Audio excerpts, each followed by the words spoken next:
శ్రీకాళహస్తి దర్శనం చెయ్యాలి అంటే అంత తేలిక విషయం కాదు. అటువంటి అనుగ్రహం కలగాలి అంటే ఏ కారణం చేత అంటే నరమృగ స్వరూపం ఉంటుంది విఘ్నేశ్వరుడి దేవాలయం ఎదురుగుండా. ఆ నరమృగ స్వరూపాన్ని స్పృశిస్తారు. ఆ నరమృగ స్వరూపాన్ని స్పృశిస్తే తప్ప శ్రీకాళహస్తి క్షేత్రం లోపల దర్శనం అంత తేలిక కాదు అని చెప్తారు. Hi friends, this is Suresh Nani. Welcome back to my YouTube channel. ఈ రోజు వచ్చి మనం కాకినాడ పోర్ట్ దగ్గర నుంచి మనం శ్రీకాళహస్తి అయితే ట్రావెల్ అయితే చేయబోతుందన్నమాట. సో మనం ప్రజెంట్ అయితే చూసుకుంటే పోర్ట్ రైల్వే స్టేషన్ బయట అయితే ఉన్నాం. సో లోపలికి వెళ్ళి మనం అయితే ఈరోజు అన్ఎక్స్పెక్టెడ్గా రేపు శివరాత్రి కాబట్టి అప్పటికప్పుడు అనుకుని మనం అయితే ట్రావెల్ అయితే చేస్తామన్నమాట.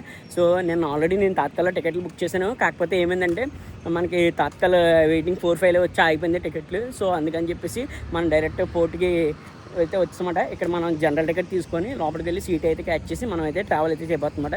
సో లోపలికి వెళ్దాం పదండి. ఇది పోర్ట్ ఎంట్రన్స్ లోపలికి మాట. ఇలా లోపలికి వెళ్ళగానే పక్కకి చూసుకుంటే మనకి రైట్ సైడ్లో ఇక్కడ టికెట్ కౌంటర్లు అయితే ఉన్నాయి. మనం మిషన్ దగ్గర కూడా టికెట్స్ అయితే తీసుకోవచ్చు, లేదా అక్కడన్నా తీసుకోవచ్చు. అక్కడ టికెట్ అయితే తీసుకొని లోపలికి అయితే వెళ్తామన్నమాట. పెర్ పర్సన్కి వచ్చి 200 రూపీస్ అయితే పడింది అన్నమాట కాకినాడ పోర్ట్ నుంచి శ్రీకాళహస్తి వరకు. సో ఇది కాదు, నెక్స్ట్ ప్లాట్ఫామ్ మీద ఉంది మన ట్రైన్. కరెక్ట్గా టైం చూసుకుంటే ఇప్పుడు 2:13 అయింది. కరెక్ట్గా 3:15 అయితే మన ట్రైన్ అయితే స్టార్ట్ అవుతుంది. సో ఫ్రంట్కి వెళ్ళాలి మనం జనరల్ బోగికి. ఫ్రంట్ ఒక జనరల్ బోగి ఉంటుంది, అలాగే బ్యాక్ సైడ్ ఒక జనరల్ బోగి ఉంటుంది. సో ఫ్రంట్కి వెళ్ళి సీట్ చూసుకొని అప్పుడు మీకు మనకి ఏ సీట్ దొరికిందో అన్నీ చెప్తాను. మనం పులిచేపే లోకోమోటివ్ అయితే ఇదే VAP4 లోకోమోటివ్ అన్నమాట. కాకినాడ పోర్ట్ నుంచి ఇది వచ్చేసి తిరుపతి వరకు అయితే వెళ్తుంది. ట్రైన్ నెంబర్ వచ్చి 17250 అన్నమాట. సో ఇంకా టైం అయితే ఉంది. కరెక్ట్గా 3:15 అయితే మన ట్రైన్ అయితే స్టార్ట్ అవుద్ది. ఒకప్పుడు ఇదే ట్రైన్ వచ్చి కాకినాడ తిరుపతి ప్యాసింజర్ అనేవారు. ఇప్పుడు కాకినాడ టౌన్ ఎక్స్ప్రెస్ అయితే మనకి మార్చారు. చాలా డేస్ తర్వాత మనం అయితే మళ్ళీ బ్లాగింగ్ అయితే స్టార్ట్ చేసాం అన్నమాట. దగ్గర మనం వచ్చేసి ఇప్పటికి ఒక 1 మంత్ పైన అయితే అయిపోతుంది. కొన్ని నా పర్సనల్ రీజన్ వల్ల అయితే నేనైతే ఎలాంటి వీడియోస్ అయితే చేయలేకపోయాను. సో ఇంకా అవన్నీ పక్కన పెట్టి మళ్ళీ అయితే స్టార్ట్ చేస్తున్నాను. అలాగే మనకి యూట్యూబ్లో కూడా చాలా ఎదుర్కొన్నాను. ఈరోజు కాదు, యూట్యూబ్లో మనకి ఎర్న్ బటన్ స్టార్ట్ అయ్యాక మీకు ప్రతిదీ కూడా ఏం జరిగింది అన్నీ కూడా చెప్తాను నేను. అలాగే నా పర్సనల్ లైఫ్లో ఇప్పుడు కాదు, ఒకరోజు సక్సెస్ అవుతాను కదా, ఆ రోజు సక్సెస్ అయిన నేనైతే ఖచ్చితంగా చెప్తాను. కరెక్ట్గా ఆన్ టైం తీసాడు కాకినాడ పోర్ట్ నుంచి. Bye Kakinada port. So next step వచ్చేసి కాకినాడ టౌన్ జంక్షన్. ఎంతమంది ఉన్నారో కాకినాడలో జనరల్ ఎక్కుదామని. సో ఎప్పుడన్నా సరే మనం టికెట్లు వెళ్ళినప్పుడు కాకినాడలో ఏం చేయాలంటే టౌన్ కాకుండా పోర్ట్ రైల్వే స్టేషన్కి వచ్చి ఎక్కాలి సీట్లు కావాలంటే. జస్ట్ కాకినాడ టౌన్లోనే చూడండి ఎంతమంది క్రౌడ్ అయితే ఎక్కుతున్నారో. ఖాళీ లేదు. కాకినాడ అచ్యుతాపురం రైల్వే గ్రేట్ మాట ఇది. ఇప్పుడు ప్రజెంట్ అయితే వర్కింగ్ చేయడం వల్ల మూసేసారు ఇది. వచ్చి 8 అవుతుంది. 8 గంటలకల్లా విజయవాడ వచ్చాం. టిఫిన్ అయితే తీసుకున్నాం. లోపలికి వెళ్ళి తినేసి శుభ్రంగా మనం ఇంకా పడుకుని పోవడమే. నాకు తెలిసి మళ్ళీ మనం రేపు మార్నింగ్ 3:34 కల్లా శ్రీకాళహస్తిలో అయితే దిగిపోతాం. సో ఇంక రేపు మార్నింగ్ కలుద్దాం. అసలు చూడండి అలా ఉందో జనరల్, అసలు ఖాళీ లేదు మొత్తం అంతా కూడా. ఇప్పుడు 4:30 అయితే అవుతుంది. సో మనం అయితే శ్రీకాళహస్తిలో అయితే దిగిపోయాం. మన ట్రైన్ అయితే ఇంకా తిరుపతి అయితే వెళ్ళిపోతుంది. ఇక్కడ నుంచి 2 స్టాపులు అంతే, రేణిగుంట తిరుపతి. ఇక్కడ చలి మామూలుగా లేదు, బ్యాక్ వేస్తుంది. సో ఇది శ్రీకాళహస్తి రైల్వే స్టేషన్ బయట మాట. సో అలా మెల్లిగా అయితే వాకింగ్ చేసుకుని వెళ్దాం కదా అని అనుకుంటున్నాం. మార్నింగ్ మంచిగా వేడిగా చాయ్ కొట్టి ఇక్కడ నుంచి మనం బయటకు అయితే వెళ్దాం. సో రైల్వే స్టేషన్ నుంచి మనకి టెంపుల్ వరకు ఆటో జస్ట్ వచ్చి 20 రూపాయలు అన్నమాట. అదే రైల్వే స్టేషన్ దగ్గర అడిగాము అనుకో 50 రూపాయలు చెప్తున్నారు. కొద్ది ఫ్రంట్కి అలా వాక్ చేసుకుని వస్తే చాలు 20 రూపీస్. టెంపుల్ దగ్గరికి అయితే మనం వెళ్ళిపోదాం. టెంపుల్కి ఎంట్రన్స్ మాట ఇది. ఆర్చ్ ఉంది కదా, ఆర్చ్ లోపల నుంచి అయితే వెళ్ళాలి. రోజు మహాశివరాత్రి కాబట్టి అక్కడైతే ఆపేస్తున్నారు ఆటోలు అన్నీ. కరెక్ట్గా ఇక్కడ ఈ బ్రిడ్జ్ ఉందా, ఈ బ్రిడ్జ్కి అవతల అయితే ఆపేస్తున్నారు. మామూలుగా టైంలో అయితే ఈ బ్రిడ్జ్ దాటి కూడా వెళ్తారు. ఇప్పుడు ప్రజెంట్ అయితే ఆటోలు అయితే వెళ్ళలేదు. మనం ఈ బ్రిడ్జ్ దగ్గర నుంచి ఇంకా నడుచుకుంటూ అయితే వెళ్ళిపోవడమే. టెంపుల్ వ్యూ అయితే చూడండి, అది టెంపుల్ కనిపిస్తుంది. అది మెయిన్ టెంపుల్. ఆ పైన ఏమో కొండ మీద ఏమో శివుడు పార్వతి అయితే ఉన్నారు.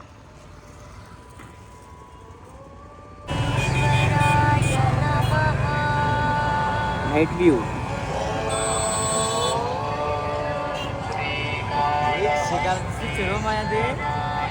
అవును, మనం ఇలా స్ట్రైట్గా వెళ్ళాం. ఫ్రంట్ కనిపిస్తుంది, అది వచ్చి గేట్ నెంబర్ 1 అన్నమాట. గణేష్ గెస్ట్ హౌస్ అని ఉంది కదా, ఇక్కడ లోపలైతే మేము ఫ్రెష్ అప్ అయిపోయామన్నమాట. జస్ట్ మనిషికి వచ్చి 50 రూపాయలు అయితే ఛార్జ్ చేశారన్నమాట. జస్ట్ ఫ్రెష్ అయిపోయి కావాలంటే మనం లగేజ్ కూడా అక్కడే పెట్టుకోవచ్చు. 50 రూపాయలు అలా ఛార్జ్ చేస్తున్నారు.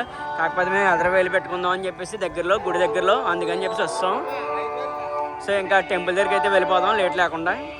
ఇప్పుడే మనం నీట్గా ఫ్రెష్ అయితే అయిపోయామన్నమాట. లోపలికి టెంపుల్ దగ్గరికి అయితే వెళ్తాం. సో టెంపుల్ దగ్గరికి వెళ్ళి దర్శనం చేసుకుని వచ్చాక మేము మిగతా ప్రతిదీ కూడా క్లియర్గా అయితే ఎక్స్ప్లెయిన్ చేస్తాను. నేనైతే ఫస్ట్ గోపురం దగ్గర అయితే ఉన్నాను. మొత్తం టెంపుల్కి వచ్చి 4 గోపురాలు అయితే ఉంటాయి.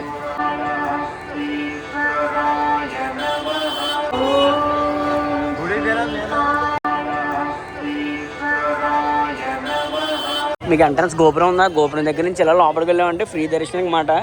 ఈ లోపలికి వెళ్ళడానికి ఇక్కడ చూసుకుంటే మనకి కెమెరాస్, ఫోన్స్, బ్యాగ్స్ ఏది అలా లేదు. మేము ఆల్రెడీ ఒకసారి అయితే దర్శనం చేసుకుని అయితే వచ్చేసాం అన్నమాట. రెండోసారి దర్శనంకి అయితే వెళ్తున్నాం. ఫ్రీ లైన్లో దర్శనంకి అయితే వెళ్తున్నాం అన్నమాట. ఫ్రీ లైన్ దర్శనం అన్నమాట. సో చాలామంది దగ్గర ఫోన్లు అయితే చెక్ చేసి లోపల కౌంటర్లో పెట్టించున్నారు. నేను ఎలా కూడా లోపలికి అయితే తెస్తాను ఫోను. రాహుకేతుల పూజ 500 అండి ఎంట్రన్స్ టికెట్.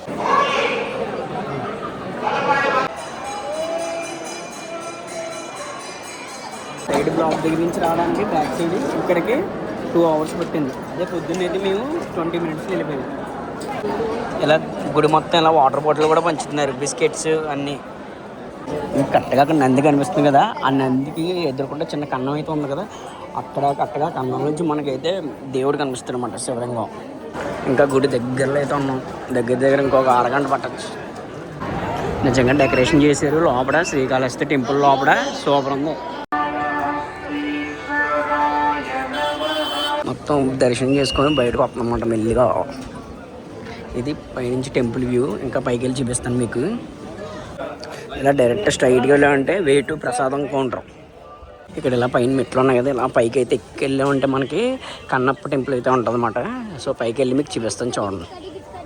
సో ఈరోజు మార్నింగ్ నేను 6కి వెళ్ళాను దర్శనంకి లోపలికి. కరెక్ట్గా మాకు 8 కల్లా అయితే ఫస్ట్ దర్శనం అయితే అయిపోయింది. మళ్ళీ తర్వాత అక్కడ కొంతమంది ఫుడ్ పెడితే తినేసి మళ్ళీ 9కి వెళ్ళాం. 12కి అయితే వచ్చామాట బయటికి. నిజంగా ఈరోజు మహాశివరాత్రి నాడు 2 సార్లు దర్శనం చేసుకున్నట్టే చాలా అదృష్టం మాకు. Full crowd. ఇది పైనుంచి వ్యూ, మొత్తం శ్రీకాళహస్తి వ్యూ. మీకు ఆ చివర రివర్ కనబడుతుంది కదా, చివర అది ఏంటంటే స్వర్ణముఖి నది అన్నమాట.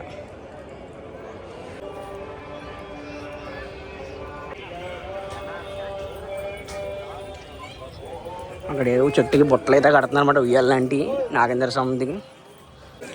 పైకి వెళ్ళా కొండ మీదకి అయితే వెళ్తాం కదా, ఇలా రైట్గా చూసుకున్నాం అంటే ఇక్కడైతే వ్యూ పాయింట్ అయితే ఉందన్నమాట. గుడి వ్యూ పాయింట్ చూడొచ్చు కొండ ఎక్కినప్పుడు.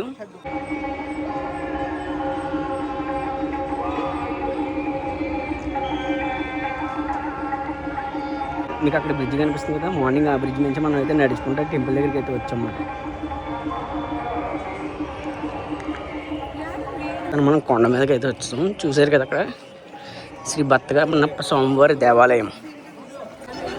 ఇక లోపల కనిపిస్తుంది కదా, అదే బత్తకన్నప్ప టెంపుల్. ఆయనే బత్తకన్నప్ప. ఇది శ్రీకాళహస్తి పైనుంచి వ్యూ, మొత్తం టాప్ వ్యూ.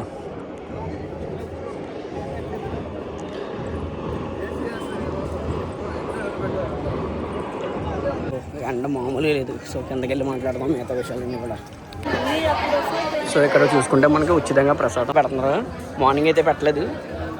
అలాగే వాటర్ బాటిల్స్ కూడా ఇస్తున్నారు ఇక్కడ. అలా స్ట్రైట్గా వెళ్ళిపోయి అంటే ప్రసాద కౌంటర్ అన్నమాట. లడ్డు వచ్చి 15, పెద్ద లడ్డు వచ్చి 100 రూపాయలు, వడ వచ్చి 15, పులిహోర వచ్చి 15, జిలేబీ 20 రూపాయలు. సో లోపలికి ఆ స్ట్రైట్గా వెళ్ళి తీసుకోవాలన్నమాట. టైం ఇప్పుడు వచ్చి 12:30, 1 గంట అవుతుంది. ఒకసారి లైన్ చూడండి ఇంకా ఎలా ఉన్నారు ఇవాళ. 100 రూపాయలు ఇచ్చి తీసుకొని లోపలైతే గోల్కి పెట్టచ్చు అంట మేత.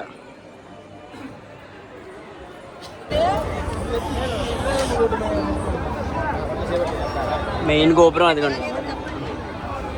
ఇక్కడ చూసారా ఫోన్ కౌంటర్ దగ్గర ఫోన్లు తీసుకోవడానికి ఎలా కొట్టుకుంటున్నారో, అస్సలు చాలా దారుణం. ఫోన్లు పెట్టించుకునే విషయంలో అయితే మాత్రం నన్ను అడిగితే ఫోన్లు ఏం పెట్టక్కర్లేదు, అస్సలు చెక్ చేయట్లేదు అసలు. ఫోన్ల గురించి ఏమీ ఇక్కడ సింపుల్గా వెళ్ళిపోవచ్చు లోపలికి. తెలుసా, మేము అలాగే ఫస్ట్ టైం చెక్ చేస్తారేమని చెప్పేసి బ్యాగ్లో పెట్టాం. తర్వాత ఏమీ లేదు, నీట్గా లోపలికి వెళ్ళి దర్శనం చేసుకుని ఇస్తాం. సో ఇక్కడైతే బ్యాగ్ కౌంటర్ ఉంది. సో మనం బ్యాగ్లో లోపలికి వెళ్ళి తీసుకొని వెళ్ళిపోదాం. అలా దారి పొడికి ఎక్కడ పడితే అక్కడ పులిహోర పెడుతున్నారు, ఇంకా దద్దోజనం కూడా పెడుతున్నారు.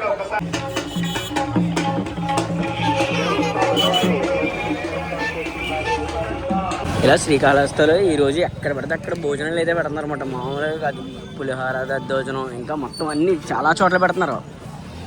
కొబ్బరి అన్నం, కొంచెం కొబ్బరి అన్నం అలా కొంచెం కొంచెం ఎంచుకోవాలి, ఎందుకంటే ఎక్కువ మంది తింటారు కాబట్టి మనం తిన్నంత చాలు. మొత్తం ఎన్ని రకాలంటే పెడుతున్నారు. పుదీనా రైస్, టమాటా రైస్, వెజ్ బిర్యానీ, కొబ్బరి అన్నం, ఇంకా మనకి దద్దోజనం అయితే పెడుతున్నారు అన్నమాట. ఇలా ఎక్కడ పెడితే అక్కడ పెడుతున్నారు అన్నమాట. ఒక్కో చోట ఒక్కొక్క ఐటెం పెడుతున్నారు, ఒక్కో చోట అన్ని రకాల ఐటెంలు అయితే పెడుతున్నారు అన్నమాట. ఇది మనం పంచభూతాల్లో ఒకటైన వాయులింగాన్ని అయితే దర్శనం అయితే చేసుకున్నాం అన్నమాట. సో వాయులింగం ఏంటంటే, ఇప్పుడు శివలింగం ఏదైతే ఉంటుందో ఇక్కడ, ఆ శివలింగం చుట్టూ కూడా చాలా దీపాలు అయితే ఉంటాయన్నమాట. సో ఆ దీపాలకి ఫ్రంట్ ఇంకో దీపం కూడా ఉంటుంది. దానికైతే మాత్రం శివలింగం నుంచి గాలి అయితే తగిలి ఆ ఒక్క దీపమే ఊరుతుంది అన్నమాట. ఇక్కడ ప్రతి ఒక్కరు ఏంటంటే ఆ లింగం నుంచి ఆ గాలి అయితే వస్తుందని ప్రతి ఒక్కరు అయితే ఇక్కడ నమ్ముతారు. అలాగే శ్రీకాళహస్తి అని పేరు ఎలా వచ్చిందంటే, శ్రీ అంటే కాలిపురుగు, నెక్స్ట్ కాళ అంటే పాము, నెక్స్ట్ అలాగే హస్తి అంటే ఏనుగు అన్నమాట. సో ఈ మూడు కూడా ఇక్కడ శివుడు బాగా కొలిచిమాట. ఒక రోజు ఏమవుతుందంటే, సాలిపురుగు ఏం చేస్తుంది అంటే శివుడికి ఎండ తగలకుండా రోజు గూడైతే కడుతుంది. అలాగే పాము ఏమో వచ్చి రోజు మనులు అయితే పెట్టి దేవుడి దగ్గర పూజ అయితే చేస్తుంది. అలాగే ఏనుగు ఏం చేస్తుంది, తన తొండంతో నీళ్ళు తీసుకొని ఆ నీళ్ళు దేవుడి మీద ఎప్పుడు కూడా చేస్తూ ఉంటుంది. అలా రోజు చేస్తూ ఉండే మాట ఈ మూడు. ఒక రోజు ఏమనుకుంటాయంటే, ఒకదాని తర్వాత ఒకటి వచ్చి చేయడం వల్ల ఇదేంటి మనం పెట్టిన ఏమవుతున్నాయి, ఎవరు చేస్తున్నారని వాటిల్లో వాటి చూసుకుంటూ సాలిపురుగు వెళ్ళి అంటుంది, పాము నువ్వు ఇలా మళ్ళీ గట్ట పెడుతున్నావు కదా, ఏనుగైతే వచ్చేసి ఏనుగు దేవుడి మీద నీళ్ళేసి అవన్నీ చెరిపేస్తుంది అని చెప్తామాట. అప్పుడు ఏం చేస్తుందంటే, పాము కోపం వచ్చి ఆ పాము ఏదైతే ఏనుగు ఉందో ఏనుగు తొండలో అయితే దూరిపోద్దన్నమాట. అప్పుడు దూరిపోతే ఏమవుతుందంటే, ఏనుగుకి ఊపిరాడక అక్కడే ఉన్న బండకి తాగొట్టుకొని చచ్చిపోద్ది. అప్పుడు ఆ తొండకు తగిలి ఆ సాలిపురుగు కూడా చచ్చిపోతుంది అనమాట. మొత్తం మూడే చచ్చిపోతే ఆ మూడు కూడా ఇలాగ దేవుడు ఆ మూడు బతి మెచ్చుకొని ఏం చేస్తాడంటే ఆ ముగ్గురికి వరం అయితే ఇస్తారన్నమాట. సో అలాగా శ్రీకాళహస్తి అని పేరు వచ్చింది. I love Srikalahasti.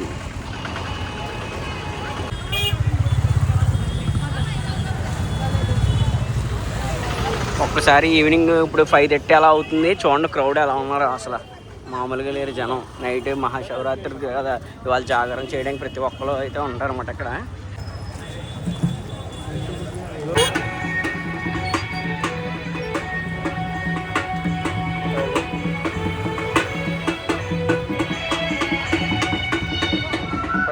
నిజంగా పాపం పొద్దున్న నుంచి ఆ పిల్ల అలా చేస్తూనే ఉంటుంది.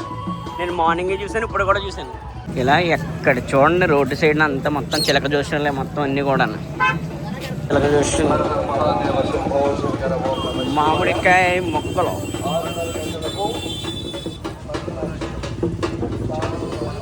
చాలామంది ఉన్నారు చిలక జోషన్ చెప్పేవాళ్ళు.